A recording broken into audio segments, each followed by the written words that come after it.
Hi-Fi people, hello, Kelvin here from London. Stereo Review X is the channel.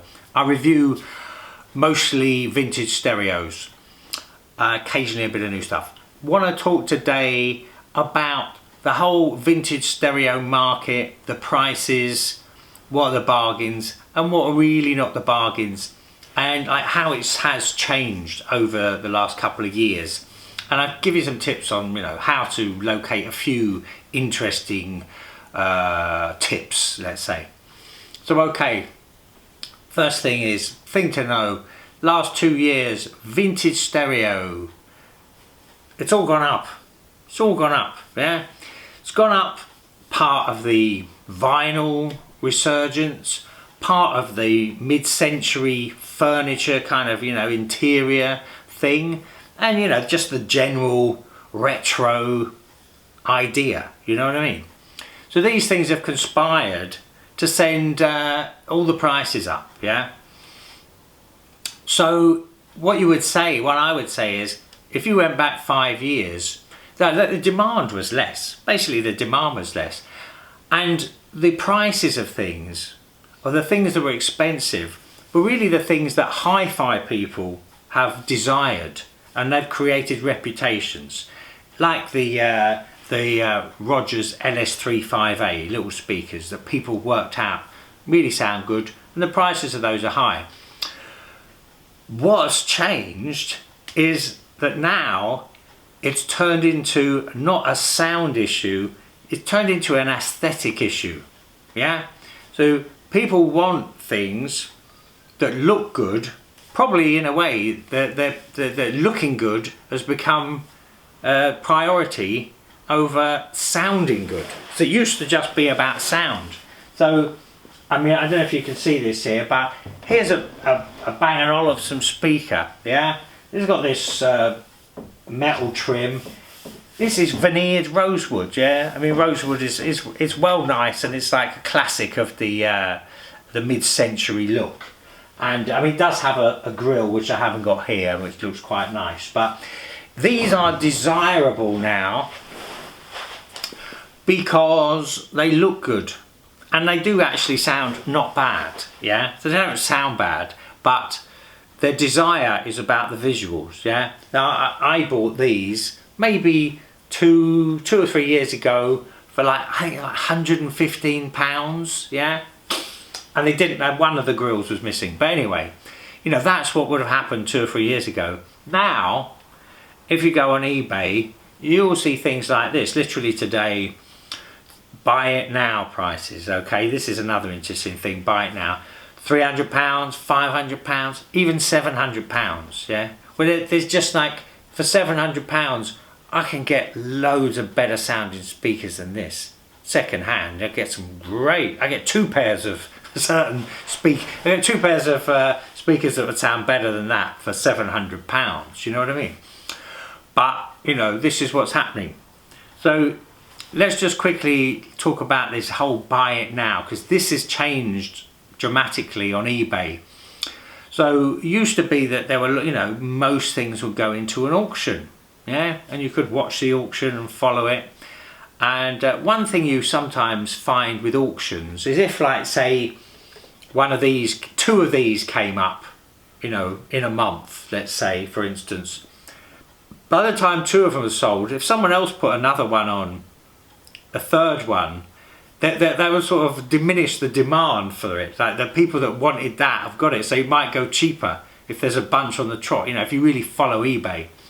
But the point I want to make about this buy it now is really quite often just a wild hope. You know what I mean? When people are asking £700 for these, that I would say there's like a 1 in 20 chance that they'll sell them. I mean, maybe they wait a year, I don't know. But my experience is those things are there for, well, more or less forever, or I don't notice them getting sold. Now, thing worth knowing, if you don't know this about eBay, say you want to buy it, say you like this amp, yeah? This is Marantz 2238BL. It's a pretty desirable thing.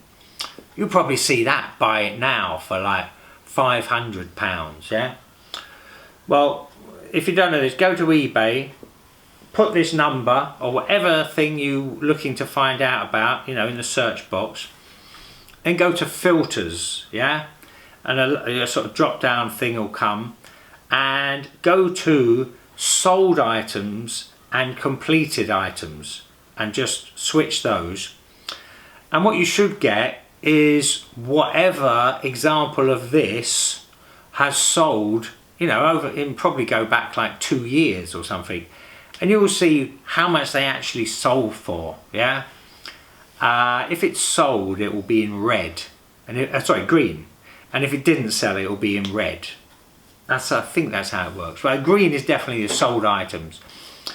So you can see how, you know, if you want to know how much something really the public are paying for it, as opposed to buy it now, you can go and look there, and you'll see, oh well, you know, people have bought this thing for £180. And then, you know, someone's bought it 140, 220, da da da da da. You know, you can figure it out for yourself. So that's one sort of useful thing to know. So that whole world of eBay has changed. It's desirable. It's about visuals. It's mostly not about sound. And a lot of things have changed from auction to buy it now, because people don't want to risk, you know, putting in an auction. I guess you can put a reserve on it, but you know, they're just seeing, they're thinking at home, thinking, well, I'll buy it now, 500 quid. If I sell it, it's good, and if I don't, they don't care. You know what I mean? So that's worth knowing. Other things worth knowing. Certain things have reputations, yeah? So I'm a massive fan of Sansui amplifiers, basically amplifiers, receivers.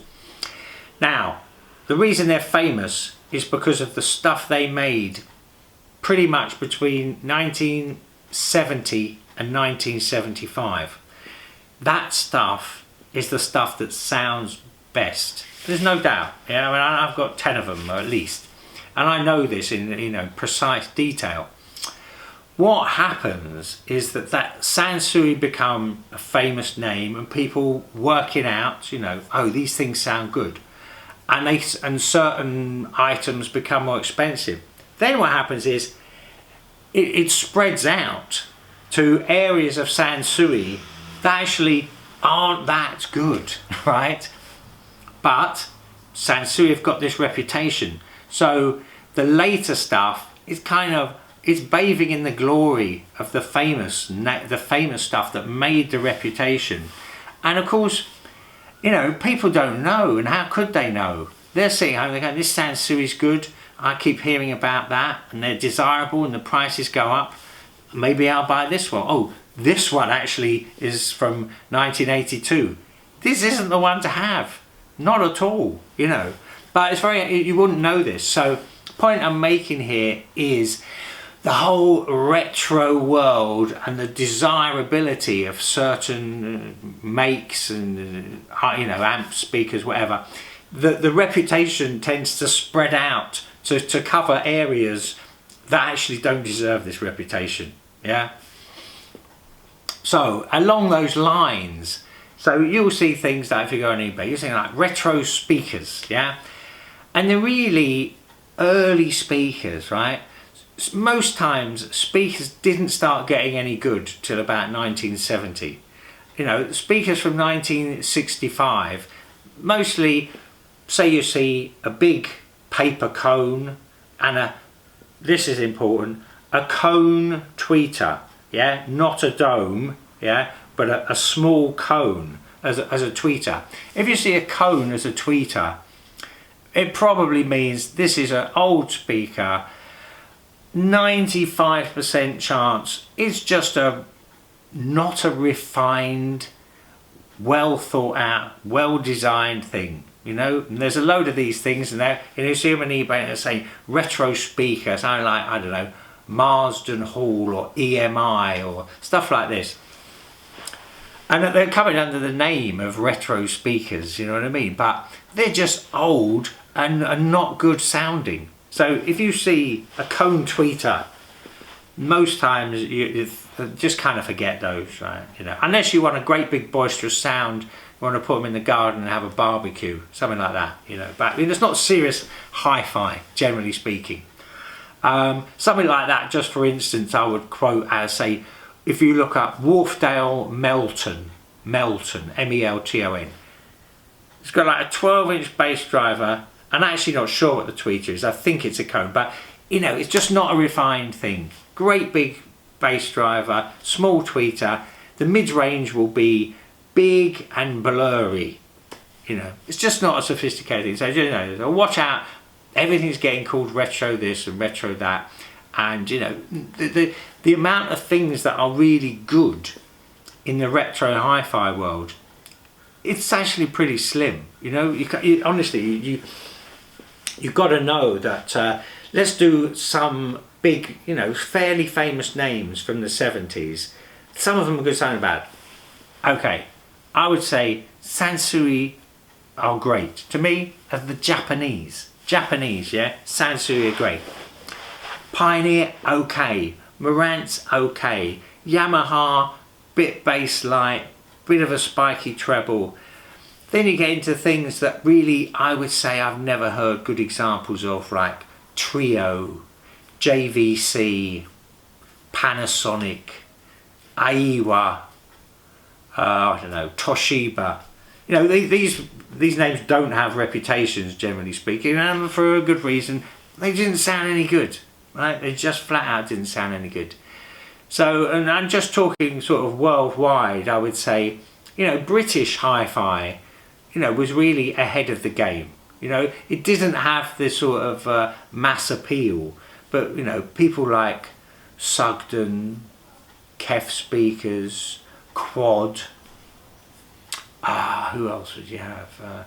Rogers. You know, British hi-fi is basically smaller, you know, quality companies, not mass-produced companies, not companies advertising like mad, like people like Pioneer did, and they managed to make themselves really famous. And European stuff, of course, is generally pretty good. You know, Sonab, like places like Denmark and Norway. This is the darker countries, to be frank with you, the countries where people have longer winters. I think they got into hi-fi more because they needed it for those long winters. They wanted good stereo. So a lot of the driver manufacturers come from Denmark, Norway, places like that. I mean, this is roughly speaking, yeah. But European hi-fi is generally quite nice.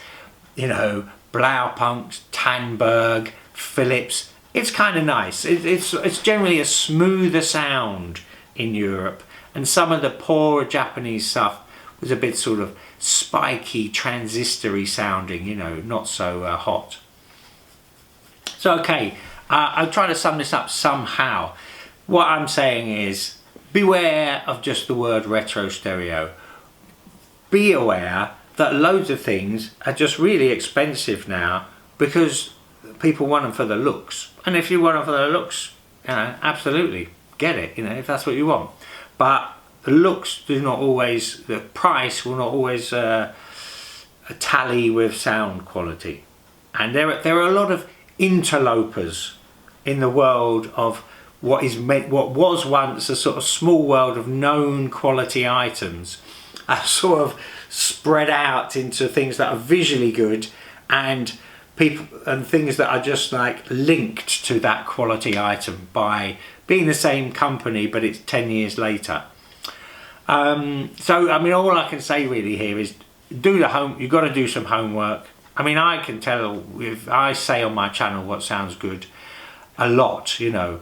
And here's another thing that's worth saying, that a lot of people don't want to say, if you ask me, this sounds good, this isn't good. You know, there are some things that is just flat out, this is accurate and good, the bass is loose, the treble is spiky, the vocals are unrealistic, it's just no good. Yeah, you know what I mean? It's just no good. Like, you know, Teleton, if you've heard of that name, that's a terrible, they're the worst. And I would say realistic. Whenever I've heard realistic, I thought, well, this, you know, they're not trying here at all.